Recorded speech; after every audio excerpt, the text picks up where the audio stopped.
Hello students. तो आज फिर से शुरू करते हैं हमारा क्लास। जो ऑनलाइन क्लास हमने चला रखा है, ऑनलाइन जो क्लास मैं ले रहा हूँ, आज उसी का सीरीज़ चलने वाला है कंटिन्यू। और मैं पढ़ा रहा हूँ इलेक्ट्रोस्टैटिक्स। ओके, इलेक्ट्रोस्टैटिक्स में पढ़ा रहा हूँ और आज 6th क्लास है उसका। तो आई होप कि तुम लोग सब अच्छे से पढ़ाई कर रहे हो और अपने नोट्स बना रहे हो जो PDF में दे रहा हूँ उससे। तो चलो आज देखते हैं आज मैं क्या पढ़ाने वाला हूँ। तो देखो, हमने इलेक्ट्रिक फील्ड के बारे में पढ़ाया था, डाइपोल के बारे में पढ़ाया था। ठीक है, आज एक नया चीज़ देखेंगे इस चैप्टर में। तो पहले देखो, हम लोग जानते हैं कि स्केलर क्वांटिटी और वेक्टर क्वांटिटी, इसके बारे में हम जानते हैं कि scalar quantity is having only magnitude और वेक्टर क्वांटिटी का क्या होता है, मैग्नीट्यूड एंड डायरेक्शन दोनों होता है। तो लेकिन फिज़िक्स में कभी कभी हम क्या करते हैं कि जो एरिया है, ठीक है, जो सरफेस एरिया है उसको हम वेक्टर लेते हैं, मतलब वो एक ट्रीट करते हैं हम एज ए वेक्टर क्वांटिटी। तो ये एरिया वेक्टर के बारे में कुछ चीज़ें जानना ज़रूरी है। देखो कि an area element ds is represented by vector ds vector.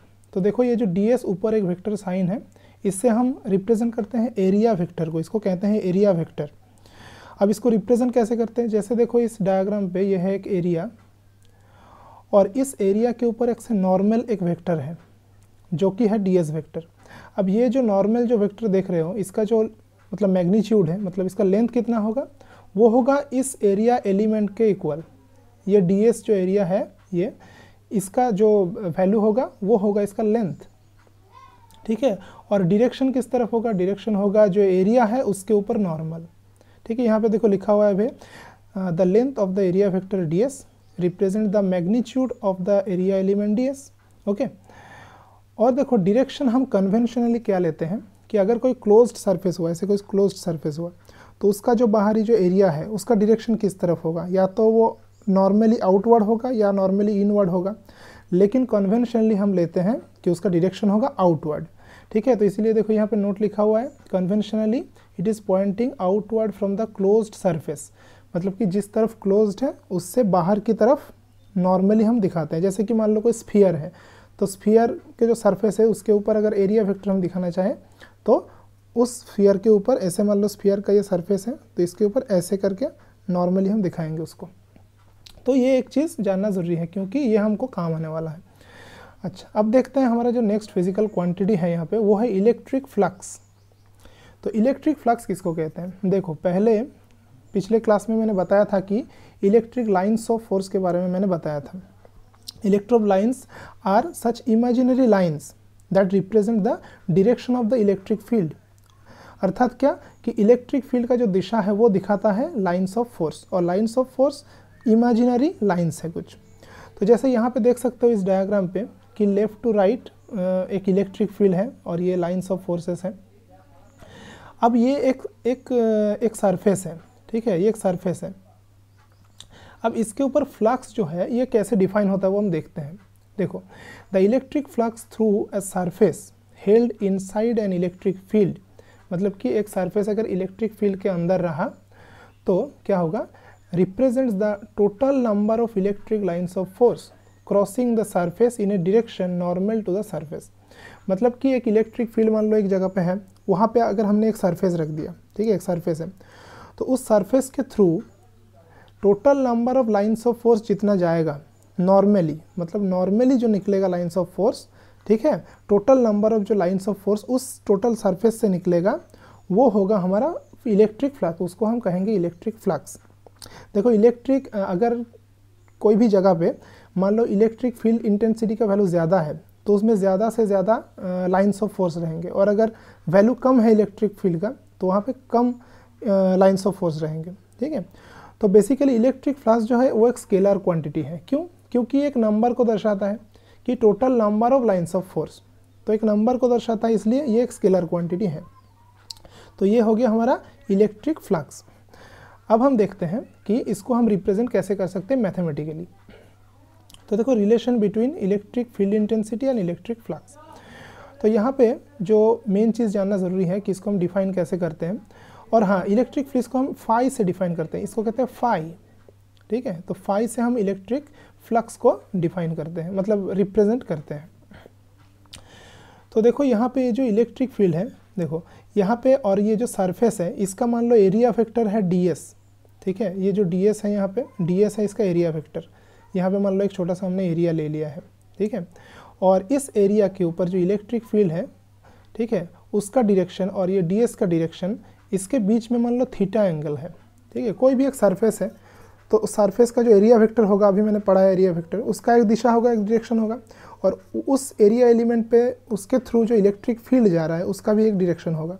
और मान लो ये दोनों थीटा एंगल कर रहा है, तो फिर उस छोटे से जो एलिमेंट है ds एरिया एलिमेंट, उसके ऊपर फ्लक्स कितना होगा, तो वो हो जाएगा, देखो अब यहाँ पे En क्या है, En है E cos थीटा, मतलब कि जो है देखो अलोंग वेक्टर ds, मतलब ds की दिशा में इलेक्ट्रिक फील्ड का कंपोनेंट, ठीक है। ये हम वेक्टर रिजोल्यूशन से पाते हैं कि जिस तरफ थीटा होता है उधर cos थीटा होता है और उसका नॉर्मल साइन थीटा होता है। तो देखो यहाँ पे ये है इलेक्ट्रिक फील्ड का डायरेक्शन, ठीक है, तो और ये है ds का डायरेक्शन, तो ये ds की दिशा में इलेक्ट्रिक फील्ड का जो कंपोनेंट है वो है E cos थीटा। और फ्लक्स होगा, इस एरिया एलिमेंट के लिए फ्लक्स होगा En इंटू ds, तो E cos theta into ds, यानी कि basically E ds cos theta. अगर हम इसको थोड़ा वेक्टरियली लिखें तो हम लिख सकते हैं E डॉट ds, क्योंकि हम जानते हैं कि vector product, sorry scalar product जो है यानी कि dot product A dot B equal to AB cos theta, ये हम जानते थे, जहाँ पे थीटा है दोनों वेक्टर के बीच में एंगल। तो यहाँ पे भी E और ds ये दोनों वेक्टर है, इसके बीच में एंगल थीटा है, और यहाँ पे एक डॉट प्रोडक्ट से हम फ्लक्स को डिफाइन कर सकते हैं E डॉट ds। तो ये हो गया डी फाई मतलब है एक स्मॉल अमाउंट ऑफ फ्लक्स, मतलब ये जो छोटा सा एरिया दिख रहा है ds, इसके लिए ये है फ्लक्स। लेकिन अगर हम मान लो कि टोटल फ्लक्स निकाले, ये जो पूरा बड़ा एरिया है इसके लिए फ्लक्स होगा, तो वो हम क्या करेंगे, इसको इंटीग्रेशन कर देंगे, ठीक है। तो टोटल फ्लक्स कैसे आएगा, देखो टोटल फ्लक्स फाई आएगा इंटीग्रेशन, नीचे s मतलब इसको कहते हैं सरफेस इंटीग्रल, यानी कि surface through out the surface हम इसको इंटीग्रेशन करते हैं, मतलब छोटा छोटा सरफेस लेके उसको हम ऐड कर देते हैं बेसिकली।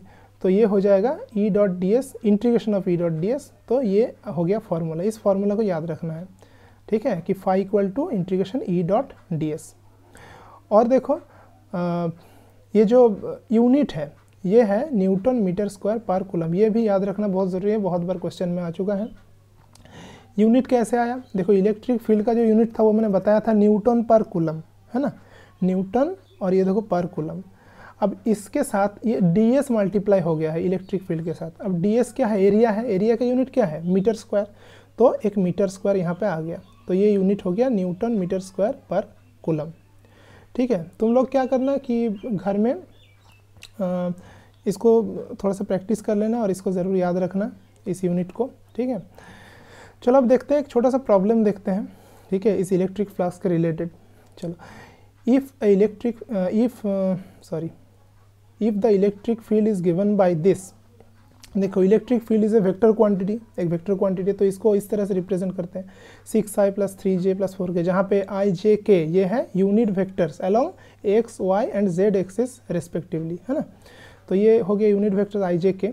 तो एक इलेक्ट्रिक फील्ड है यानी कि E, कैपिटल E, उसको ये है उसका वैल्यू।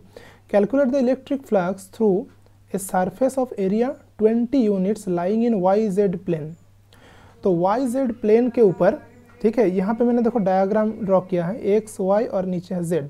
तो यहाँ पे ये जो YZ प्लेन है, ठीक है, ये वाला जो प्लेन है इसके ऊपर एक एरिया है जिसका यूनिट है 20 यूनिट्स का एक एरिया है। तो इसके ऊपर कितना फ्लक्स जनरेट होगा, ये जो इलेक्ट्रिक फील्ड है इसकी वजह से इस जो एरिया है यहाँ पे एक 20 यूनिट्स एरिया है, इसके ऊपर कितना फ्लक्स जनरेट होगा। तो ये बहुत ही सिंपल से हम निकाल सकते हैं। तो पहले हम दिया हुआ है E, ठीक है, और ये जो S दिया हुआ है यानी कि जो एरिया है वो है 20 i कैप। आई कैप क्यों, क्योंकि देखो ये हो गया हमारा एरिया जो दिया हुआ है। अब मैंने बताया था कि जो एरिया वेक्टर होता है वो इसके नॉर्मल होता है। तो YZ प्लेन का जो एरिया है उसका जो एरिया वेक्टर होगा वो x डायरेक्शन में होगा, YZ प्लेन के बिल्कुल नॉर्मल। ये है YZ प्लेन, तो ये होगा x डायरेक्शन, ठीक है। तो बिल्कुल ऐसे होगा, नॉर्मल होगा, इस तरफ होगा डायरेक्शन, ठीक है। तो इसीलिए इसको हमने लिखा 20 i कैप, ये हो गया एरिया वेक्टर हमारा। अब जो इलेक्ट्रिक फ्लक्स है वो हम जानते हैं कि इलेक्ट्रिक फील्ड और एरिया वेक्टर इसका डॉट प्रोडक्ट होता है इलेक्ट्रिक फ्लक्स। तो basically phi equal to E dot S, ठीक है। ई डॉट डी एस हम कब लिखते हैं, जब छोटा सा कोई एरिया लेते हैं, और यहाँ पे एक सिंपली एक एरिया है तो इसलिए हमने इसको एस लिखा है, ठीक है, ये बस लिखने की बात है। तो ई डॉट एस, तो अब हम कर देते ई डॉट एस। अब जो डॉट प्रोडक्ट के जो रूल है, मतलब आई से आई जो वैल्यू होता है वो एग्जिस्ट करता है, तो i dot i equal to 1 होता है, और 6 × 20 हो गया 120, और बाकी जे और के तो यहाँ है ही नहीं, सिर्फ 20 आई कैप है, तो बस आई इंटू आई सिर्फ 1 होता है, तो ये आ गया 120 यूनिट्स। देखो यहाँ पे मैं और एक बात बता देना चाहता हूँ कि जो वेक्टर है, वेक्टर जो चैप्टर मैंने पढ़ाया था क्लास 11 में, उसको एक बार अच्छे से फिर से पढ़ो, क्योंकि बहुत जगह काम आने वाला है वेक्टर। तो वेक्टर का रूल्स समझना बहुत ज़रूरी है, वो बेसिक है। तो ये हो गया हमारे इलेक्ट्रिक फ्लक्स का एक छोटा सा प्रॉब्लम। अब हम ये जो इलेक्ट्रिक फ्लक्स के रिलेटेड एक लॉ को देखते हैं, जो कि बहुत ज़्यादा इम्पोर्टेंट एक लॉ है, ठीक है। ये जो लॉ है बहुत ज़्यादा इम्पोर्टेंट है, ये हर एग्ज़ाम में आता ही रहता है, ठीक है, कोई भी ईयर का एग्ज़ाम ले लो आएगा ही। वो है गॉसेस थ्योरम, ठीक है, इसको कहते हैं गॉसेस थ्योरम। ये क्या है, मतलब इलेक्ट्रिक फ्लक्स जो हमने अभी दिखाया कि ई डॉट डी एस होता है, इसको एक दूसरी तरीके से भी हम कैलकुलेट कर सकते हैं, ठीक है। क्या है गॉसेस लॉ, पहले देख लेते हैं। तो देखो, it states that the total electric flux through a closed surface enclosing a charge is equal to 1/ε0 times the magnitude of the charge enclosed। तो मान लो हमारे पास एक क्लोज्ड सरफेस है, ऐसा नहीं है कि पूरा स्फेरिकली होना चाहिए, ऐसे कोई भी एक आकृति का होना चाहिए, क्लोज्ड सरफेस है मान लो। अब उसके अंदर एक चार्ज है, उसके अंदर, ठीक है, उसके बाहर नहीं, उसके अंदर एक चार्ज है। तो उस चार्ज के लिए क्या होगा कि इलेक्ट्रिक लाइन्स ऑफ फोर्स निकलेंगे, या तो निकलेंगे अगर पॉजिटिव चार्ज हुआ, नेगेटिव चार्ज हुआ तो बाहर से आएगा। बेसिकली वो जो एरिया है उसके ऊपर एक फ्लक्स जनरेट होगा। तो ये जो फ्लक्स होगा वो किसके इक्वल होगा, वो होगा 1/ε0 टाइम्स द चार्ज एनक्लोज, मतलब कि 1/ε0 इंटू वहाँ पे जितना चार्ज है उसके अंदर, वो जो क्लोज सरफेस है उसके अंदर जितना चार्ज रखा हुआ है उसके साथ 1/ε0 मल्टीप्लाई कर देंगे, तो हमारा आ जाएगा उसका फ्लक्स। तो देखो फ्लक्स हम दो तरीके से निकाल सकते हैं, एक तो हो गया integration of E dot d S, अगर ई दिया हुआ है डी एस दिया हुआ तो हम निकाल सकते हैं, या तो हम निकाल सकते हैं Q/ε0, मतलब फ्लक्स Q/ε0। तो अगर चार्ज उस क्लोज सरफेस के अंदर कितना चार्ज है वो हमको पता चल जाए तो वहाँ से भी हम फ्लक्स निकाल सकते हैं, क्योंकि ε0 का वैल्यू हम जानते हैं, वो हमको याद रखना पड़ता है, ये कांस्टेंट है। तो बेसिकली अब इसको हम, ये जो गॉसेस लॉ है इसको मैथमेटिकली कैसे लिखते हैं, इसको ऐसे लिखते हैं, ये जो मैंने बॉक्स करके रखा हुआ है, क्योंकि ये जो surface integration, closed surface integral, ये जो है ना, ये है, इसको कहते हैं क्लोज्ड सरफेस इंटीग्रल, मतलब ये जो सरफेस है वो पूरा क्लोज्ड है, तो पूरा क्लोज सरफेस में हम इंटीग्रेशन करते हैं। तो close surface integral E dot d s equal to Q/ε0, जहाँ पे Q है इनक्लोज्ड चार्ज, ध्यान रखो इनक्लोज्ड चार्ज, मतलब जो चार्ज इनक्लोज किया हुआ है, ठीक है, तो इनक्लोज्ड चार्ज। तो ये बात है। तो ये हो गया हमारा गॉसेस लॉ, ये बहुत ज़्यादा इंपॉर्टेंट एक लॉ है। अगर इस बारे में कुछ डिफ़िकल्टी आए तो मुझे कमेंट में लिख सकते हो, या मुझसे टेलीग्राम में कनेक्ट हो सकते हो, या कमेंट में लिखो यूट्यूब में, वही अच्छा है। अब देखो क्या है कि ओके, तो इसको एक दूसरी तरीके से हम लिख सकते हैं गॉसेस लॉ को, ये भी दिया हुआ है कि जो सरफेस इंटीग्रल है, ठीक है, वो इक्वल टू Q/ε0 है। अब देखो ये जो गॉसेस लॉ है इसका कुछ एप्लीकेशंस भी है, तो यहाँ पे हम आज एक एप्लीकेशन देखेंगे आज के क्लास में, और बाकी दो एप्लीकेशन हम नेक्स्ट क्लास में देखेंगे। तो याद रखो गॉसेस लॉ ये है। अब इसको अप्लाई करके देखो क्या करते हैं हम, electric field due to a line charge. देखो लाइन चार्ज मतलब क्या है, मान लो एक वायर है, जैसे इस डायग्राम में देख सकते हो, ये है एक वायर, ये जो वाई डैश एक वायर है, और यहाँ पे देखो पॉजिटिव चार्ज है पूरा, मतलब एक वायर है, इस पे कंटिन्यूअस एकदम पॉजिटिव चार्ज रखा हुआ है। देखो इलेक्ट्रिक फील्ड यहाँ पे हमको निकालना है, यहाँ पे कहाँ निकालना है, ये यहाँ पे एक पॉइंट P है, जहाँ जो ये जो लाइन है, सॉरी ये जो वायर है, यहाँ से R डिस्टेंस में एक पॉइंट है P। अब यहाँ पे हमको निकालना है इलेक्ट्रिक फील्ड इंटेंसिटी, यानी कि E का वैल्यू, कैपिटल E का वैल्यू। तो ये हम कैसे निकालेंगे, अब देखो ये जो चार्ज है ये तो कोई पॉइंट चार्ज है नहीं, अगर पॉइंट चार्ज Q होता तो हम कह देते हैं कि इसका वैल्यू होगा 1/4πε0 Q/r², हमको पता है फॉर्मूला, ठीक है। लेकिन यहाँ पे कंटिन्यूअस चार्ज डिस्ट्रीब्यूशन है, मतलब बहुत सारे चार्ज हैं, तो यहाँ पे हम कैसे कैलकुलेट करेंगे, तो यहाँ पे हमको गॉसेस लॉ अप्लाई करना पड़ेगा। तो इसको हम कैसे करते हैं देखते हैं। तो इसके लिए हम क्या करेंगे कि ये जो आर है, ये आर रेडियस का हमने एक ऐसे एक शेप ले लिया है, ठीक है, ऐसे एक सिलेंडर शेप एक ले लिया है, और ये एक सरफेस ये बिल्ड हो गया, एक सिलेंडर की ये लाइन चार्ज है, इसके चारों तरफ एक सिलेंडर जैसा हमने बना लिया है। तो ये जो सिलेंडर को ये सरफेस है, इसको हम कहते हैं गॉसियन सरफेस, ठीक है, इसको हम कहते हैं गॉसियन सरफेस। तो यहाँ पे देखते हैं क्या होता है, देखो if E is the magnitude of the electric field at point P, तो मान लो ये जो P पॉइंट है, यहाँ पे इलेक्ट्रिक फील्ड का वैल्यू है E। अब E का वैल्यू ही हमको निकालना है कि क्या होगा। और ये जो देखो यहाँ पे देखो, consider a thin infinitely long straight line, ठीक है, एक इनफाइनाइटली लॉन्ग है मतलब बहुत ही लंबा एक वायर है, ठीक है, स्ट्रेट लाइन है, charge having a uniform linear charge density lambda, इसको कहते हैं लैम्डा। तो मतलब कि लीनियर चार्ज डेंसिटी किसको कहते हैं, मतलब कि यूनिट लेंथ में जितना चार्ज होता है उसको हम कहते हैं लीनियर चार्ज डेंसिटी, मतलब total charge divided by total length, उसको हम कहते हैं linear charge density, charge by length, okay. और उसको हम लैम्डा से रिप्रेजेंट करते हैं, ये है लैम्डा, ये ग्रीक लेटर है, इसको हम लैम्डा से रिप्रेजेंट करते हैं। तो एक वायर है जहाँ पे चार्ज है, मान लो पॉजिटिव चार्ज है, और उसका लीनियर चार्ज डेंसिटी है लैम्डा। तो अगर P पॉइंट पे हम मान लें कि इसका वैल्यू है E, इलेक्ट्रिक फील्ड का वैल्यू, अब इसका डायरेक्शन बहुत ही आसानी से पता चलेगा कि इस तरह से इसका डायरेक्शन होगा बाहर की तरफ, क्योंकि हम जानते हैं पॉजिटिव जो चार्ज है वहाँ से बाहर की तरफ लाइन्स ऑफ फोर्सेस निकलते हैं, ठीक है, और अगर कोई ऐसे सरफेस हो तो उसके नॉर्मल भी निकलेगा, ठीक है, इस सरफेस के नॉर्मली जो इलेक्ट्रिक फील्ड के लाइन्स निकलेंगे, ठीक है, उसको लेके हम काम करेंगे, ठीक है, क्योंकि जो फ्लक्स है वो बेसिकली यही दर्शाता है कि total number of lines of force crossing the surface normally मतलब नॉर्मली जो क्रॉस करता है, ठीक है। तो यहाँ पे हम नॉर्मल इसलिए लिया है यहाँ पे। अच्छा चलो अब देखते हैं कि फाई का वैल्यू कितना होगा, फ्लक्स का वैल्यू कितना होगा। तो फ्लक्स का वैल्यू हम जानते हैं कि E.ds होता है, यानी कि E इंटू एरिया। अब यहाँ पे जो एरिया है देखते हैं, देखो एरिया तो फ्लक्स हो जाएगा E into area of the curved surface of the cylinder, मतलब ये जो सिलेंडर है उसका जो ये जो कर्व्ड सरफेस है, ठीक है, एक्चुअली 3 सरफेस होता है, एक ऊपर वाला, एक नीचे वाला और एक बीच ऐसे कर्व वाला। तो वो जो कर्व्ड सरफेस है, क्योंकि उसके ऊपर नॉर्मली ये गया है, ठीक है, तो उसका सिर्फ वैल्यू हम यहाँ पे लेंगे, यहाँ पे ऊपर और नीचे का सरफेस का वैल्यू नहीं लेंगे, क्योंकि वहाँ का जो ds है, ये जो है मान लो ये ऊपर वाला जो सरफेस है, ठीक है, इसके ऊपर ds मान लो ऊपर की तरफ होगा और E का वैल्यू है इधर, तो बीच में 90 डिग्री एंगल हो गया, तो E.ds हो जाएगा E cos 90 डिग्री। अब cos 90 का वैल्यू है 0, तो इसका कंट्रीब्यूशन नहीं रहेगा, इसके लिए कोई भी फ्लक्स नहीं जनरेट होगा। सिमिलरली नीचे वाला जो सरफेस है उसके लिए भी मान लो इस तरफ डाउन की तरफ y डैश की तरफ उसका ds वेक्टर होगा, तो अगर ds वेक्टर नीचे की तरफ होता है, इलेक्ट्रिक वेक्टर इधर होता है, तो बीच में 90 डिग्री हो गया।